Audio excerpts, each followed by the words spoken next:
الله تعالى على خير خلقه محمد وآله وأصحابه أجمعين آمين الله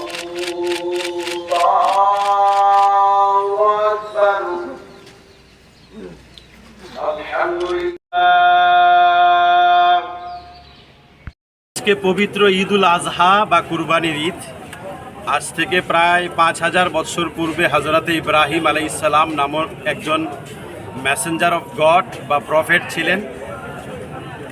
90 বছর বয়স পর্যন্ত ওনার কোনো সন্তান ছিল না। 90 বছর বয়সের পর আল্লাহর কাছে বিশেষ প্রার্থনার মাধ্যমে অলৌকিকভাবে একটি সন্তান জন্ম হয়, যার নাম রাখা হয় ইসমাইল।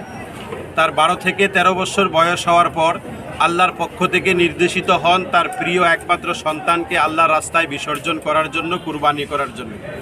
তিনি প্রস্তুত হন, ছেলেও প্রস্তুত হয়। আর সৌদি আরবের মক্কার মিনার ময়দানে ছেলেকে কুরবানি করার জন্য নিয়ে যান এবং ছুরি চালান, কিন্তু ছুরি চলে না, কার্যকরী হয় না। আল্লাহর পক্ষ থেকে ঘোষণা হয়, ইব্রাহিম, তোমার ছেলেকে কুরবানি করা এটা উদ্দেশ্য ছিল না, এটা একমাত্র পরীক্ষা ছিল। এই পরীক্ষায় তুমি সফল হয়েছ, তাই আল্লাহর পক্ষ থেকে একটি দুম্বা প্রদান করা হয়, এটাকে কুরবানি করো।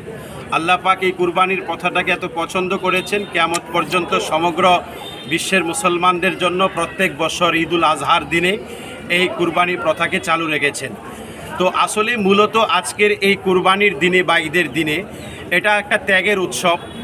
এই উৎসবের দিনে মূলত ঈমানওয়ালা মুসলমানরা নিজের প্রিয় বস্তু অর্থাৎ কোনো একটা পশুকে আল্লাহর রাস্তায় কুরবানি করে নিজের মনের ভিতরে যত খারাপ কার্যকলাপের, আনসোশাল কার্যকলাপের মন মানসিকতা আছে, এগুলাকে স্যাক্রিফাইস করার, উৎসর্গ করার, কুরবানি করাই হলো মূলত উদ্দেশ্য।